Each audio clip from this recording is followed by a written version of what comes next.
que o desejar. Muito obrigado, presidente Rubem Figueiró. Senhores senadores, senhoras senadoras, ontem o senador Cristóvão Buarque pronunciou oportuno discurso analisando a mensagem de início do ano da presidente Dilma encaminhada ao Congresso Nacional, em contraste com a importância que é conferida a um ato dessa natureza em qualquer país avançado do mundo, e citou como exemplo a mensagem encaminhada ao Congresso norte-americano pelo presidente Obama. No Brasil, a presidente sequer compareceu ao Congresso, minimizou o ato, encaminhou burocraticamente uma longa mensagem questionada em vários pontos pelo senador Cristóvão, que é do PDT, portanto, da base aliada do governo federal. Uma mensagem insuficiente e, sobretudo, que apequena mais o executivo do que o legislativo. O legislativo é a vítima da pequenez do executivo num momento que deveria ser histórico para o país. Nós vivemos uma fase de transição marcante. Do êxito ou insucesso deste momento, um futuro mais promissor ou menos promissor para o nosso país. Já que estamos nesta encruzilhada das eleições de 2014, em que o povo que já vai às ruas constantemente protestar terá a oportunidade do protesto e da afirmação nas urnas eletrônicas no primeiro domingo de outubro.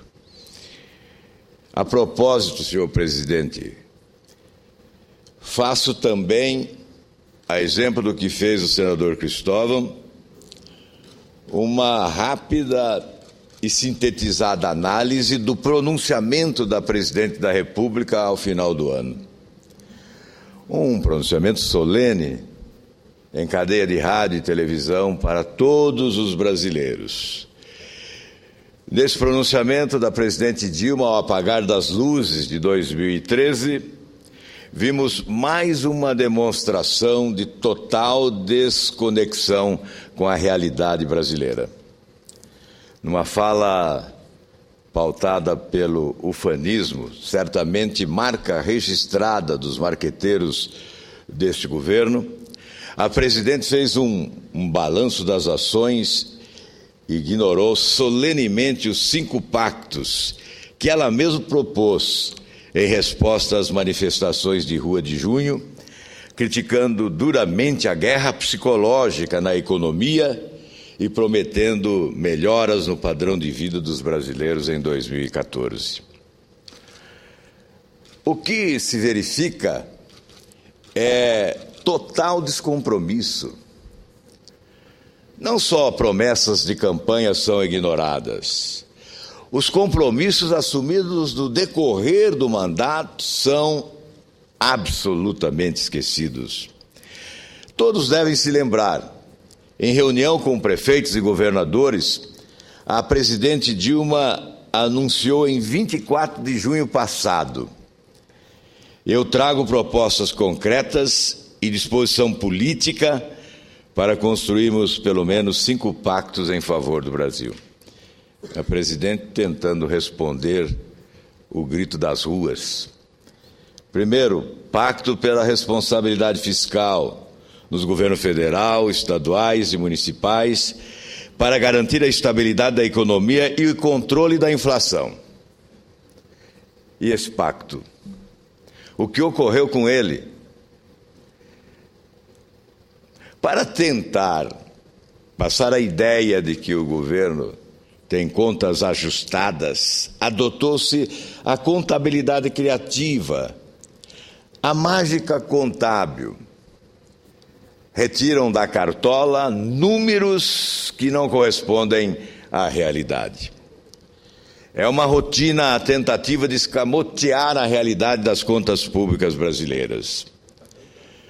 Nada se fez na direção do seu pronunciamento de junho. Ao contrário, na contramão da necessidade de modernização do Estado brasileiro, nós assistimos o Estado engordar, as estruturas se ampliarem, a superposição de ação ser rotina, os paralelismos que encarecem e certamente arrancam dos impostos pagos pelo povo brasileiro para a sua manutenção, aquilo que poderia ser essencial para minimizar os problemas na área da saúde, da educação, de segurança pública, de infraestrutura e etc.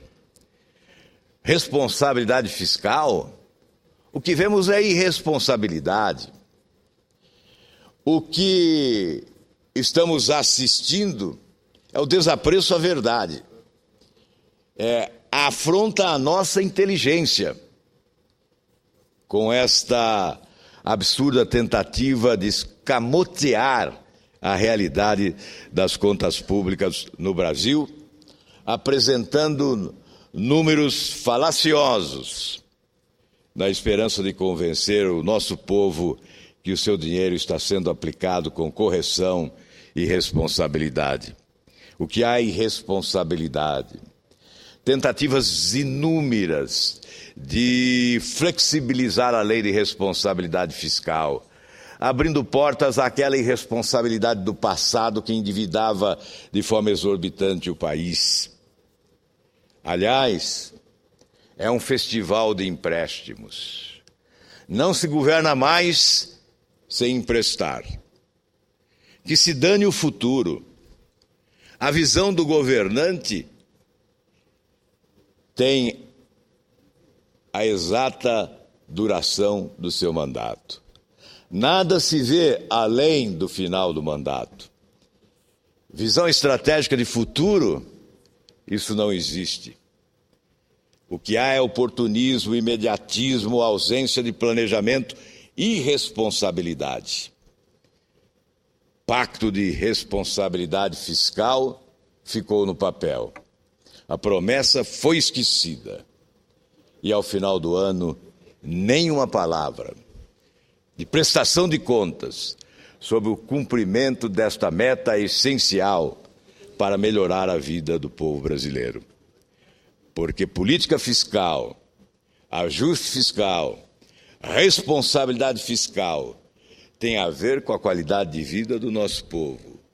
Porque sem responsabilidade fiscal não há recursos para atender às necessidades básicas da população, e o Estado brasileiro perde a sua capacidade de investir exatamente nesses setores essenciais.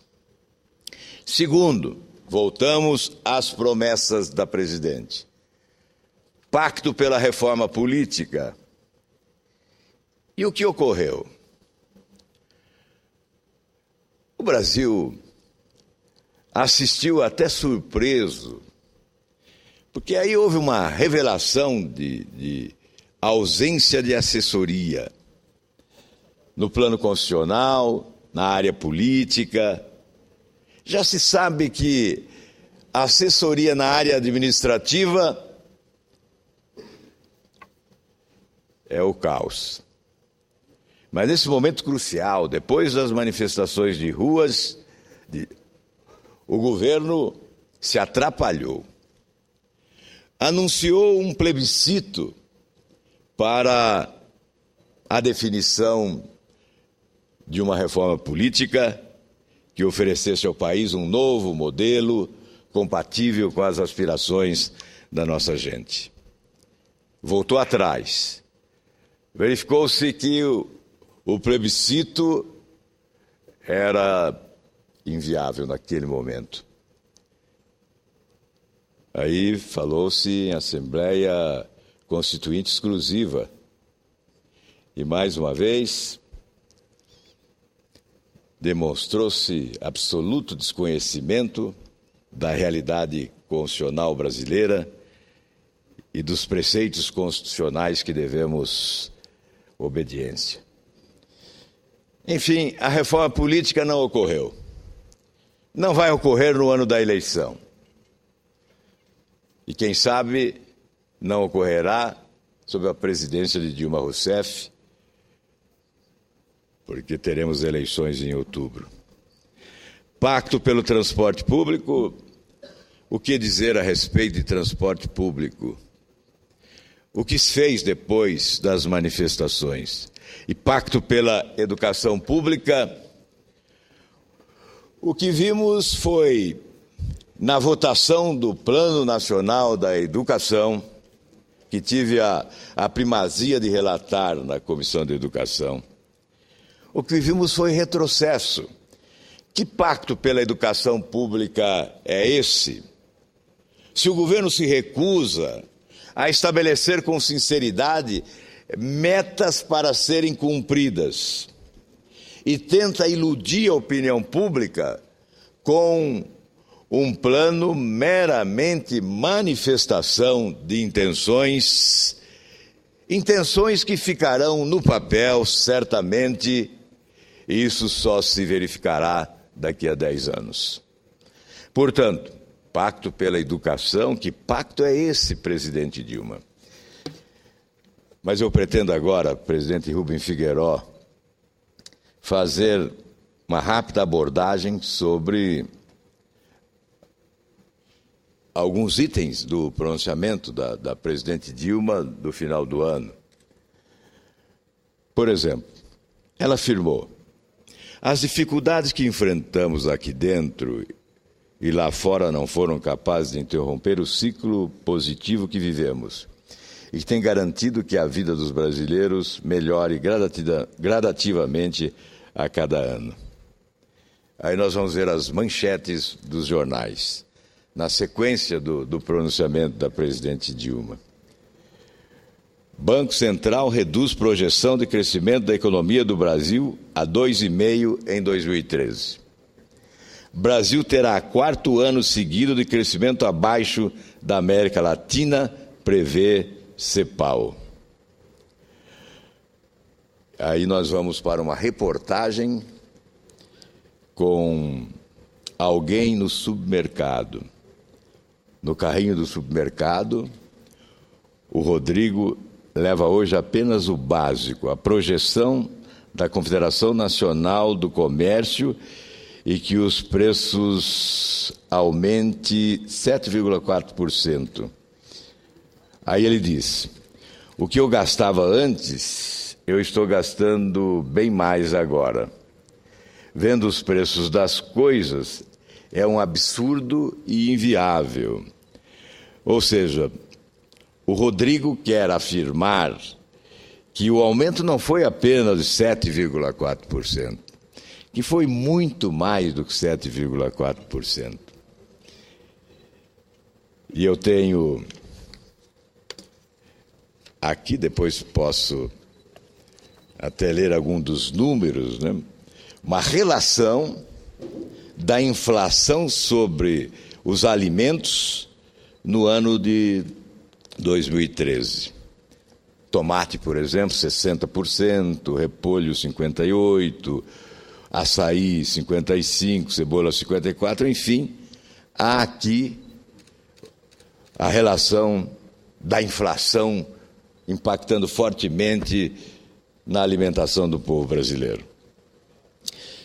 Eu vou continuar, senhor presidente, fazendo referência a alguns dos itens do pronunciamento da presidente. Mas quero dizer que logo após o pronunciamento, na TV, houve uma pesquisa indagando. Em pronunciamento na TV, Dilma diz que o Brasil termina 2013 melhor do que começou. Você concorda? Veja a resposta dos brasileiros a essa indagação. Sim, o Brasil está melhor, 13,51%. Não, o Brasil piorou, 63,75%. Não, o Brasil continua do mesmo jeito em relação ao começo do ano, 21,01%, e não sabe 1,73%. Portanto, 63,75% afirma que o Brasil piorou e melhora apenas 13%. Então não é a oposição que está afirmando que o governo fracassa em praticamente todas as áreas. Mas as manchetes a que me referia prosseguem. Banco Central reduz projeção de crescimento da economia para 2014. O Brasil terá 4 anos seguidos de crescimento abaixo da América Latina. E chegamos a outra afirmação da presidente. Sinto alegria de poder tranquilizar vocês, dizendo-lhes que entrem em 2014 com a certeza de que seu padrão de vida vai ser ainda melhor do que você já tem hoje. Alcançamos o melhor índice de desemprego da história. Estamos com uma das menores taxas de desemprego do mundo. Ora, senhor presidente, trabalhar com os números, dourar a pílula, interpretar da forma que lhe agrada, mas a realidade é outra. A realidade é outra. 61 milhões de brasileiros que constituem força de trabalho ativa, que poderiam se constituir força de trabalho ativa, estão, esses brasileiros, desocupados e não procuram emprego. E por isso não constam das estatísticas de desemprego. Como não constam das estatísticas de desemprego, o governo afirma que podemos comemorar o menor índice de desemprego da história do Brasil, 4,3%. Mas 61 milhões de brasileiros significam 38% da força de trabalho desocupada. Portanto, esses números é que atestam a realidade, não aqueles que o governo divulga. Esses números são também do governo, porque são revelados pelo IBGE. Não são aleatoriamente escolhidos pela oposição política. São números registrados nos anais do Poder Executivo através do IBGE, que tem esta responsabilidade. Portanto, o pleno emprego no Brasil é uma falácia. Essa história de que é o menor índice de desemprego da história é uma falácia. Não é verdade. Continuamos nossa luta constante contra a carestia. E eu já antecipei alguns fatos que demonstram essa luta do governo tem sido uma luta incompetente. Veja, alimentos ficam... As manchetes. Alimentos ficam mais caros e prévia da inflação oficial acelera. Inflação salga alimentos básicos com farinha de mandioca e feijão. Inflação de alimentos e bebidas em forte aceleração em prévia de outubro. Carne é vilã. Enfim, que luta é esta contra a inflação? Se há luta, está havendo fracasso.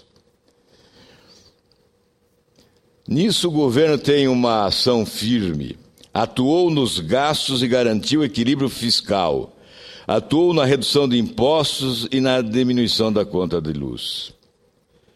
Bem, não é preciso dizer. O brasileiro sente na própria carne. Nova tabela do imposto de renda aumentou a cobrança de impostos sobre salários. A manchete dos jornais, as manchetes dos jornais informaram no início do ano aumento de impostos. E nós estamos aqui combinando aumento de impostos com inflação.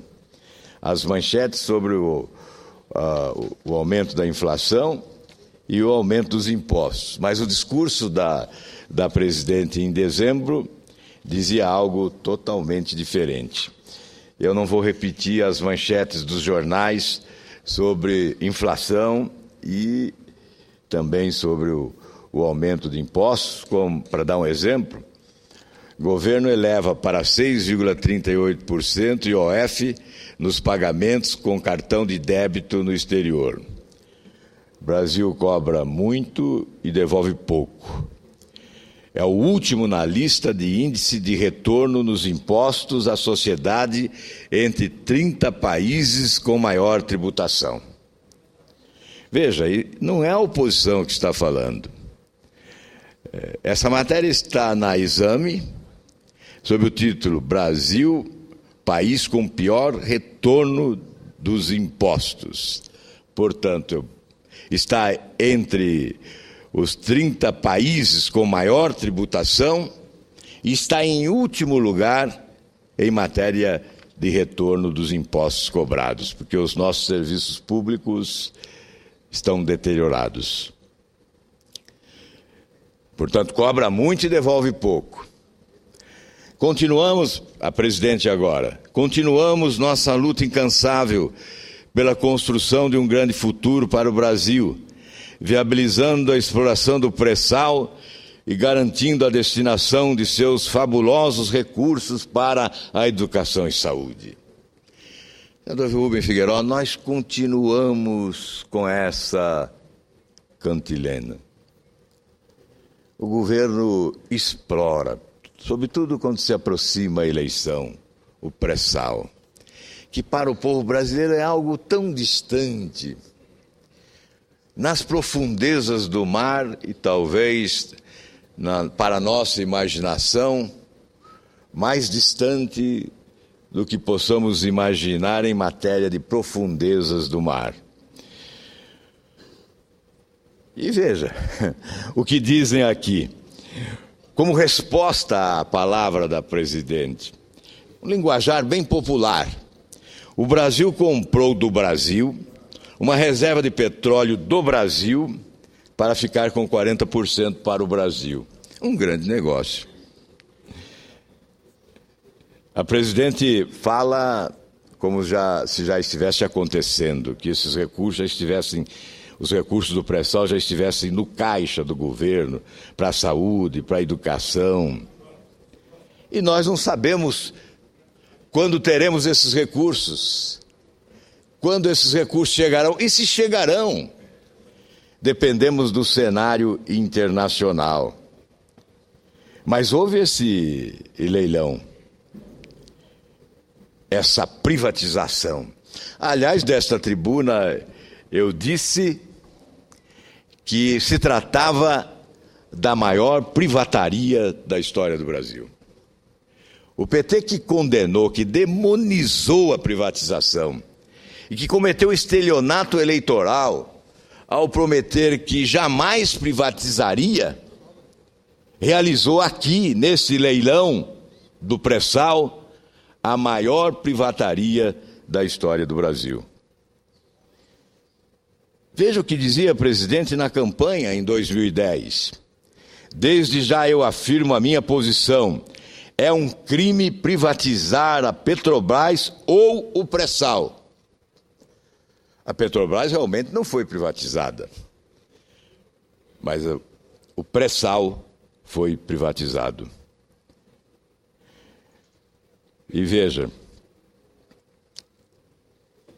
para onde foi o dinheiro desse leilão?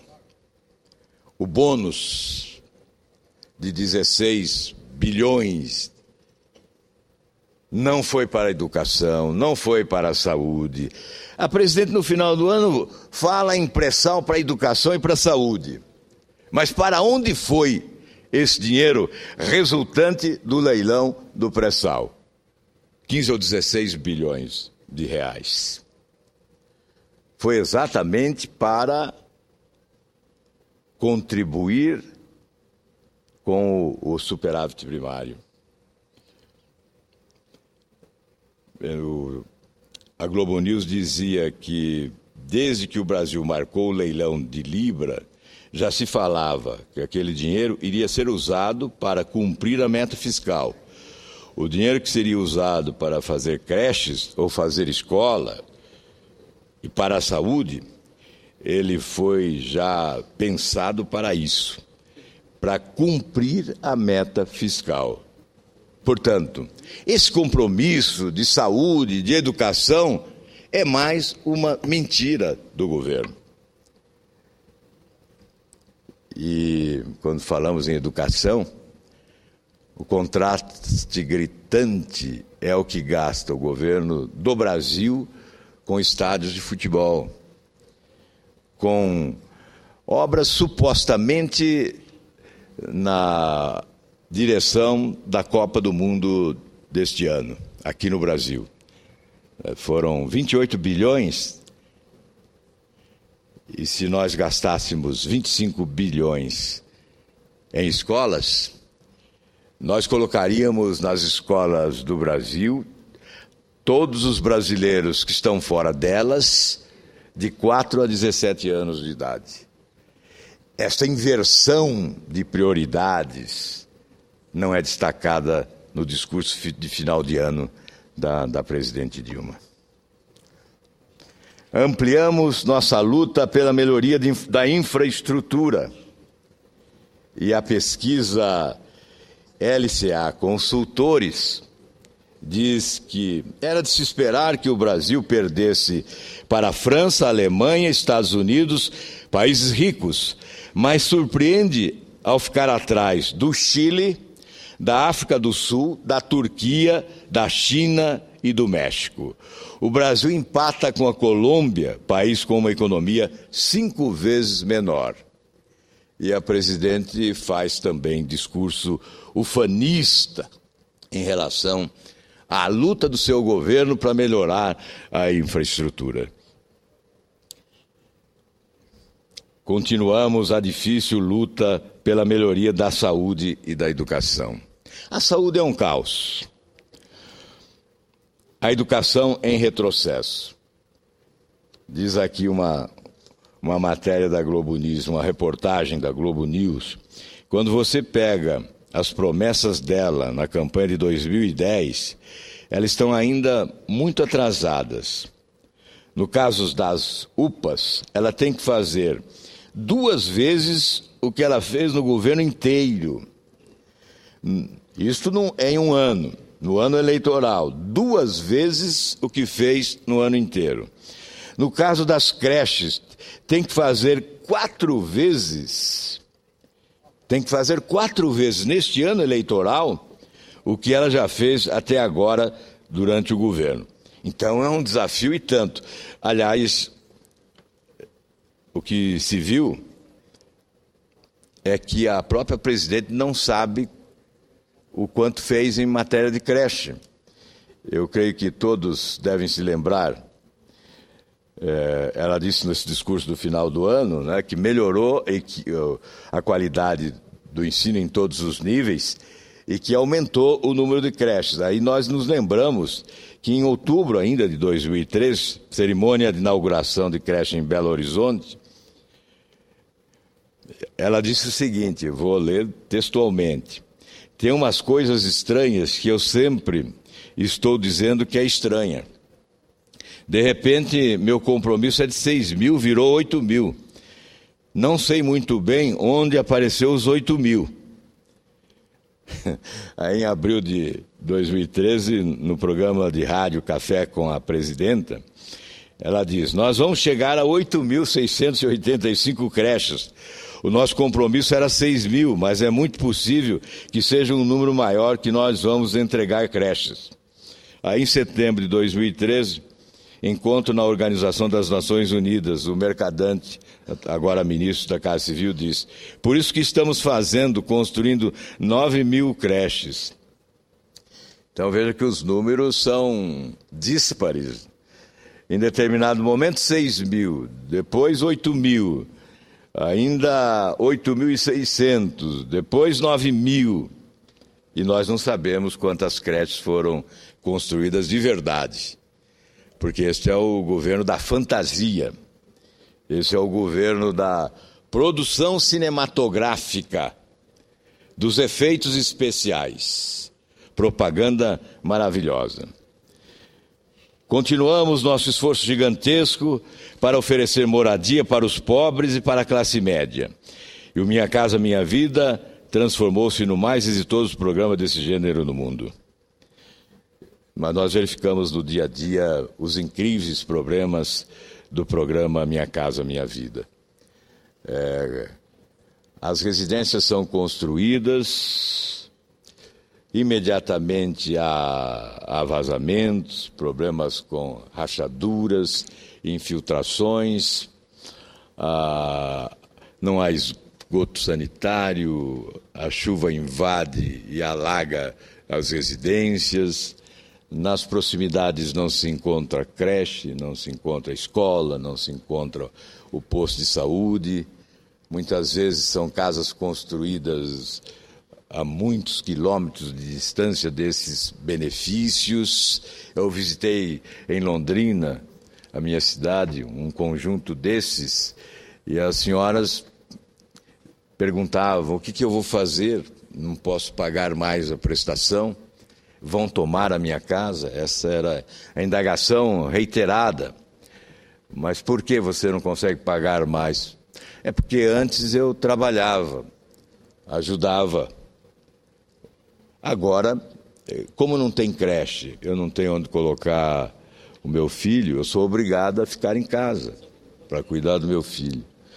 E aí relata, a outra vem e traz um filho na cadeira de rodas e diz: olha, eu estou desesperada, não sei o que fazer, porque eu já fui ao posto de saúde mais próximo, que fica daqui a 6 quilômetros, mas fiquei numa fila enorme e voltei sem atendimento. Esta é a Minha Casa Minha Vida.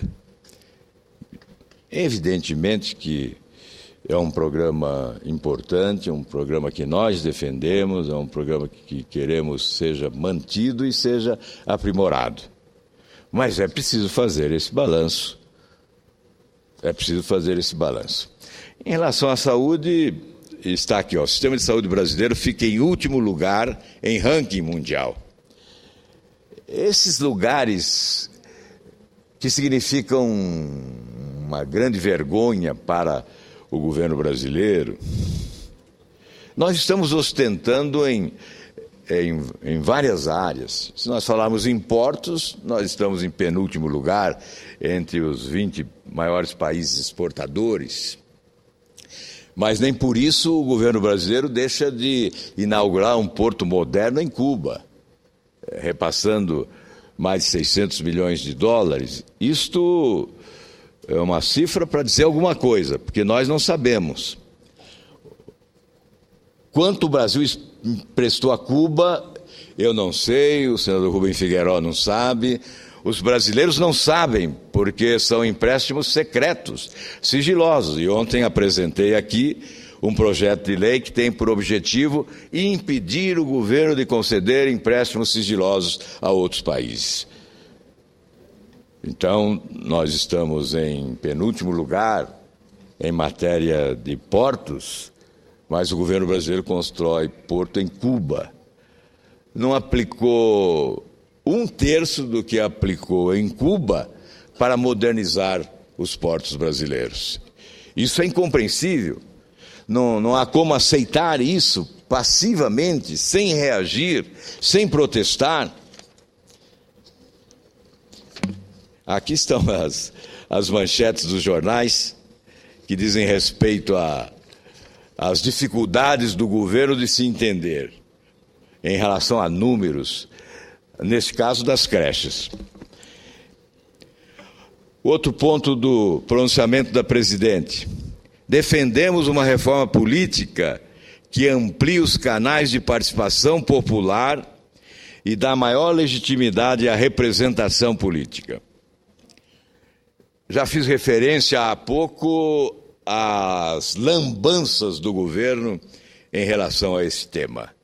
O anúncio do plebiscito, depois o anúncio da Assembleia Constituinte Exclusiva, sem que nada ocorresse. Esse governo diz uma coisa numa semana e na outra já se esqueceu do que disse. E aposta na ausência de memória dos brasileiros, porque aprendeu a subestimá-la. o governo subestima a memória e a inteligência das pessoas do Brasil e aposta na sofisticada propaganda enganosa que oferece ao povo brasileiro à custa do erário. Propaganda rica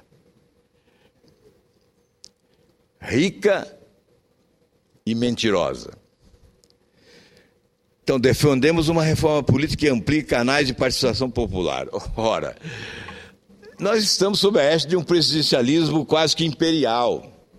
As grandes reformas só ocorrerão se houver interesse de quem preside o país. Se nós elegemos um presidente moderno, mudancista, eu espero que seja o candidato do nosso partido, Aécio Neves, certamente nós teremos reformas. Porque desde o Plano Real não se fez reforma alguma no Brasil. O PT tem 12 anos já no poder. Que reforma fez o PT no governo? O mensalão foi a reforma? O PT fez a reforma do balcão de negócios? O balcão de negócios é azeitado quase que diariamente para ser eficiente no exercício da picaretagem política mais execrável que possa se fazer num país como o nosso, aparelhando o Estado, um Estado dito policialesco, nas páginas do livro de Romeu Tuma Júnior se constata ser o Estado brasileiro um Estado policial, que arma-se para bisbilhotar a vida não só de adversários, mas de autoridades importantes, com a arapongagem invadindo a Suprema Corte do país,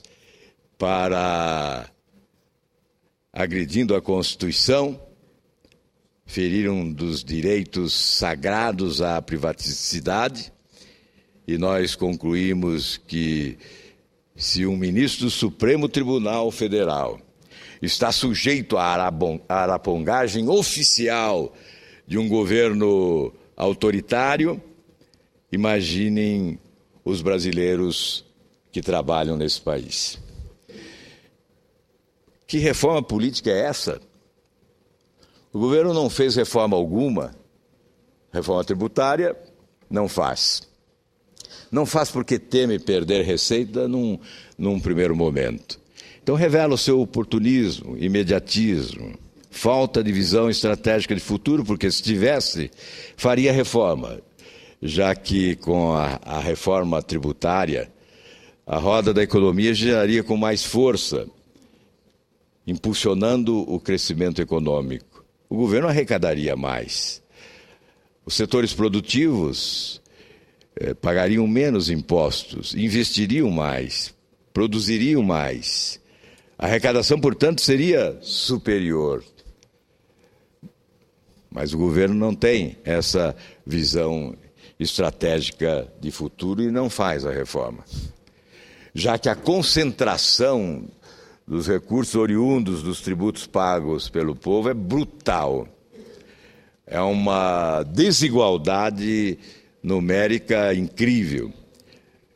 O governo tem os benefícios de 56% do total da arrecadação geral do país e divide com estados e municípios o restante. Portanto, 56% com exclusividade e 44% divide com os estados e municípios. Por isso não quer fazer reforma. A reforma implicaria em estabelecer normas para a arrecadação dos tributos, reduzindo as alíquotas, reduzindo tarifas, reduzindo o número de impostos e, certamente, impactando menos no setor produtivo, mas também a reforma implicaria em distribuir melhor os recursos arrecadados entre os entes federativos. A União não deseja isso. Então não é só a reforma política. A reforma política, evidentemente, poderia reduzir os índices de corrupção no Brasil, que são monumentais. A Transparência Internacional fala em 80 bilhões de dólares de desvio por ano. A Federação da Indústria de São Paulo fala em 500 bilhões de reais por ano de prejuízo com corrupção e incompetência administrativa. O governo, ao invés de fazer reforma administrativa, reforma política, prefere manter o balcão de negócios, continuar aparelhando o Estado, loteando os cargos para aumentar a base de apoio. Nós não surpreendemos com mais nada aqui no plenário do Senado Federal. Nessa semana, eu imaginava que pudéssemos aprovar um projeto de interesse dos estados. Os governadores vieram. Governadores do PT, do PSDB, de outros partidos vieram apelar para que os senadores aprovassem o projeto que trata do indexador da dívida dos estados brasileiros. Imaginava-se que senadores representassem os estados e não fossem representantes da Idely Salvati ou da Dilma Rousseff. A presidente encaminha Idely Salvati ao Congresso e convence senadores que devem votar contra os seus próprios estados. Essa é a submissão total. É por isso que tenho dito, não para desgastar essa instituição, mas tentando repercutir aqui a indignação da população, que esta casa se transformou no almoxarifado do Poder Executivo, à disposição dele para fornecer qualquer tipo de produto. Nesta semana, o produto atendia ao apetite do governo federal, mas desatendia o apetite dos estados brasileiros, protelando uma matéria da maior importância. E é bom dizer aqui o que significa isso, com alguns números do meu estado. O Paraná terá que pagar, com o indexador atual, até 2028, 31,5 bilhões de reais de serviços da sua dívida histórica. Com o novo indexador proposto, mais justo, mais correto, atual, o IPCA mais 4%, o Paraná pagaria 17,5 bilhões.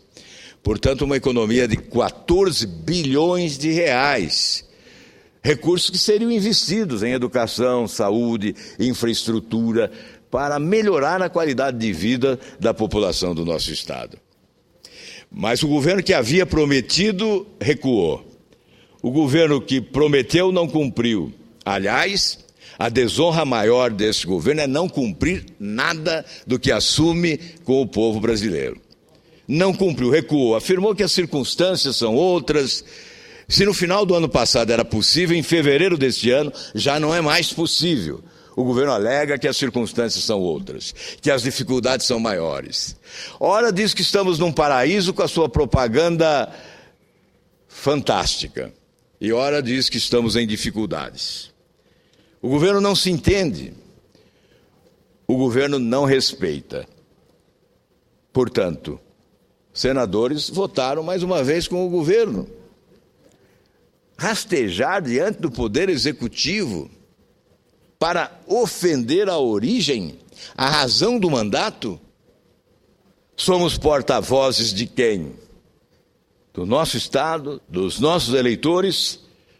Ou somos vaquinhas de presépio dizendo amém a tudo o que deseja a imperial presidente do Brasil? Ora, esse Congresso precisa se envergonhar diante da submissão. Esse Senado, sobretudo, precisa pedir perdão ao povo brasileiro pela sua submissão diante de imposições descabidas do Poder Executivo, injustificáveis.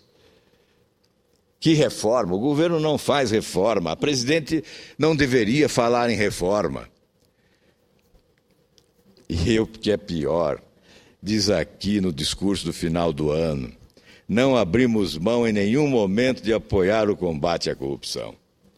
Eu creio que para a presidente Dilma, apoiar o combate à corrupção é apoiar a vaquinha do Zé Dirceu, a vaquinha do Delúbio Soares, a vaquinha do Genuíno para arrecadar dinheiro e pagar multa imposta pelo Supremo Tribunal Federal. Talvez seja esse o combate à corrupção.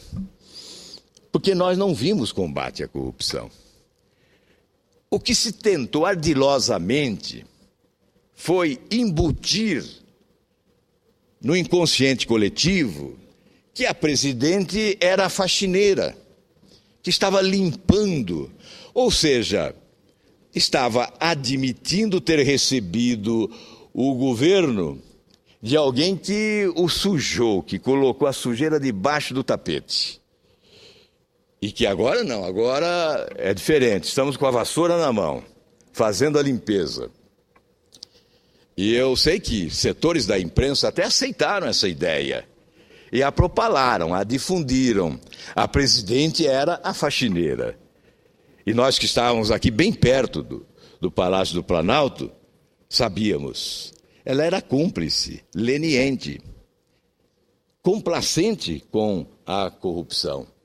Porque os ministros que caíram não foram demitidos, eles sucumbiram diante da pressão exposta pela mídia nacional. A oposição sempre é criticada por ser frágil, e é mesmo. Nós temos que reconhecer, fazer a autocrítica. Nós não conseguimos dar volume às nossas ações, mas naquele episódio a oposição deu a sua contribuição, convocando o ministro, questionando, encaminhando requerimentos, pedindo auditorias. Isso é parte da pressão que se faz. Convocando o Procurador-Geral da República, protocolando representações junto ao Ministério Público, é parte da pressão que se faz. Ou seja, é gerar fato político que, divulgado pela mídia, se transforma em pressão contra os responsáveis pelas falcatruas praticadas no interior do governo. E, aliás, é bom dizer que nas solenidades de posse dos substitutos desses ministros, os ministros que deixavam acusados de corrupção eram homenageados pela presidente Dilma, pelos companheiros de governo, eram aplaudidos de pé, deixavam o governo aplaudidos de pé. E, ao final do ano, a presidente afirma ao país que continuou esse combate à corrupção. Combater a corrupção é celebrar empréstimos secretos com países de ditaduras implacáveis e corruptas para alimentar a corrupção internacional.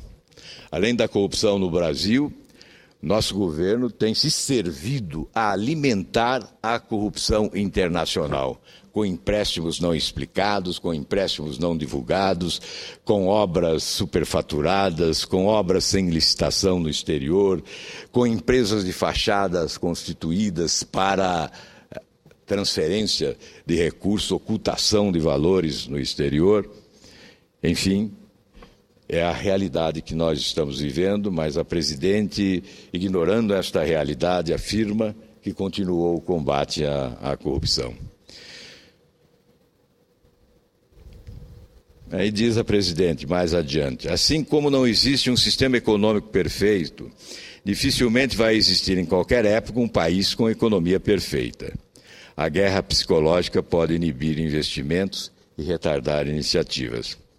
Agora, a culpa é da guerra psicológica. O PT usa expressões inusitadas. Agora, sacou, como se diz popularmente, essa expressão, guerra psicológica. A culpa é da guerra psicológica. Mudou, porque antes a culpa era das elites, lembram? A culpa das elites, agora é da guerra psicológica. O fracasso encontra sempre uma justificativa. nada fará mudar nosso rumo na luta em favor de mais distribuição de renda, diminuição da desigualdade, pelo fim da miséria e em defesa das minorias. E aí nós verificamos que com o dólar a 2,40, não sei hoje quanto, né? 22 milhões de brasileiros voltam a viver na pobreza extrema. Quem afirma isso não é um senador da oposição, não, é o Banco Mundial. O Banco Mundial é quem afirma, com dólar a 2,40, 22 milhões de brasileiros voltam a viver na pobreza extrema. E mais, o nosso país ainda abriga uma grande quantidade de pessoas vivendo em situação de pobreza extrema. Aí o cidadão na TV diz o seguinte: a gente compra 1 quilo de carne, 1 fardo de arroz e o que sobra? Nada, não sobra nada. Olha, a gente precisa de roupa, do calçado de uma rede para dormir. A gente não tem um poço, não temos nada. A água que nós temos é essa aí. A nossa solução é só isso, é isso aqui, é o desespero, né? Enfim, o que se vê na TV não é o que se vê no dia a dia do povo brasileiro, nas mais longínquas localidades desse país. A presidente diz, ao final, no seu discurso: o Brasil tem passado, tem presente e tem futuro. Lugar comum. Um ano novo cheio de felicidade, etc. Ora, esse é o ano de eleição. O governo tem sido infeliz. Vem fracassando em quase todas as áreas da administração federal. Teremos um debate nacional que eu espero possa reescrever a verdade histórica em relação à melhoria da qualidade de vida do povo brasileiro nas últimas décadas, ascensão social, desenvolvimento econômico. São questões recorrentes que, no cenário de uma disputa eleitoral, voltam com força. Mas esperamos que prevaleça a verdade, em respeito àqueles que eventualmente possam chegar até a cabine, nas urnas eletrônicas, para depositar o seu voto. Eu sei que prometerão, os candidatos trarão propostas diversas para a saúde, educação, cultura, infraestrutura, segurança pública, organização administrativa, desenvolvimento econômico, distribuição de renda, modelo político, tributário, etc. As propostas pontuais são sempre assemelhadas durante as campanhas eleitorais e, por essa razão, a população acaba entendendo que os políticos também são assemelhados, embora existam diferenças vitais entre nós, políticos, senador Rubem Figueiró. Uns são uns, outros são outros. É preciso distinguir uns dos outros. A generalização sempre foi burra. E no momento em que se busca melhorar o país, em que se aposta no seu futuro, mais do que em qualquer outro momento, é preciso distinguir uns dos outros para não errar e se arrepender depois. O que eu acho essencial, e isso é repetitivo porque já disse inúmeras vezes, para concluir esse pronunciamento. As questões pontuais, como eu disse, serão discutidas. E, repito, as propostas provavelmente serão assemelhadas. As promessas não serão muito diferentes. Certamente, nem todas serão cumpridas. Nós gostaríamos que todas as promessas pudessem ser cumpridas em respeito à sociedade. Mas o que é essencial é a causa matriz de todos os problemas, que é o sistema vigente. eu não acredito que propostas pontuais, sem uma proposta de mudança, uma proposta concreta de mudança desse sistema, possam resolver os problemas do Brasil. E qual é o sistema vigente no Brasil? Esse do balcão de negócios, esse da promiscuidade na relação entre os poderes, esse sistema que faz com que quem detém o poder se torne proprietário da nação. Ao conduzir os seus destinos, sem democratizar decisões, impondo-as através da maioria esmagadora que constitui no parlamento, usando o erário, os instrumentos disponíveis e que não pertencem a quem preside eventualmente o país, e sim à nação.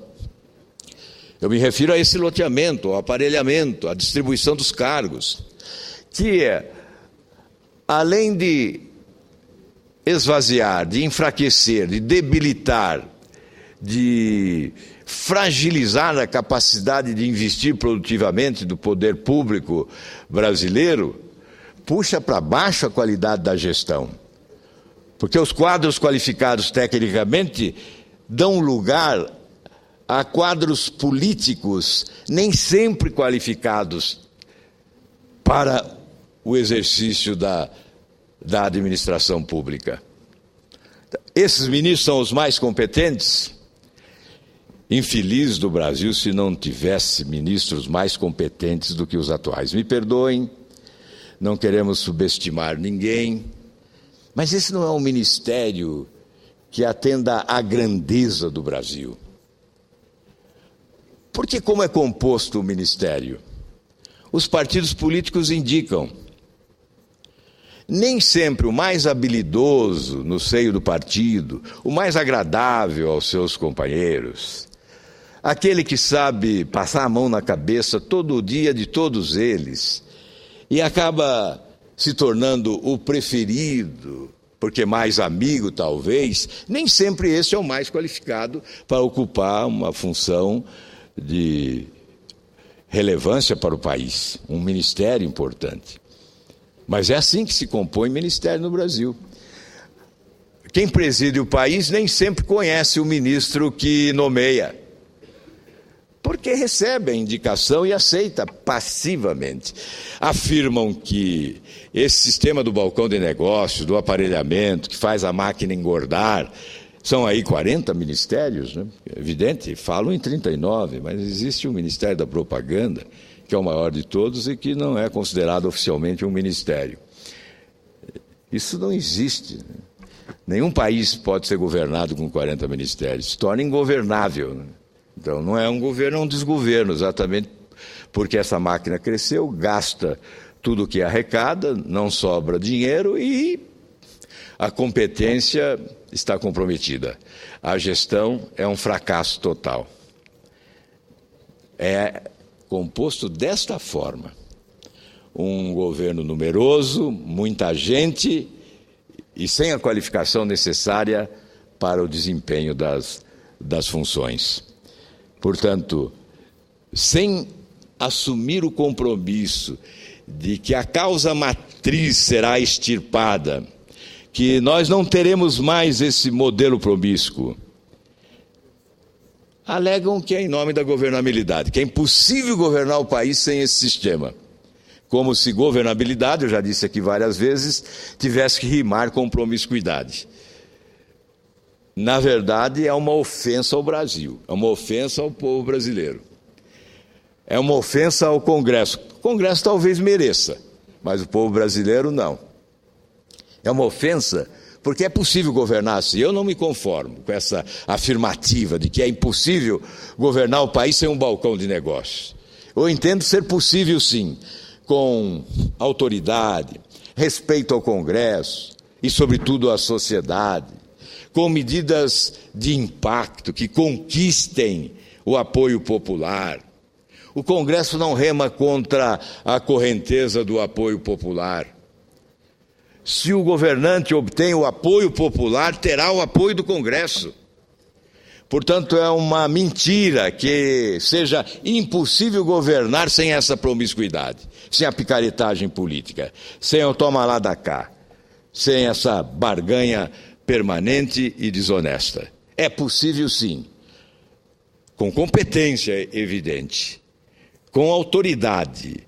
A autoridade que emana do voto popular, mas que é robustecida pela certeza da dignidade, da atitude republicana, da seriedade na condução dos negócios públicos, na honestidade que é resultante da conquista ao longo da vida desse que é o maior patrimônio que um político pode ostentar, o patrimônio da honestidade. Muito obrigado, senhor presidente, pela generosidade do tempo e esse improvisado discurso de análise dos problemas brasileiros a partir do discurso da presidente Dilma ao final do ano. Muito obrigado a todos.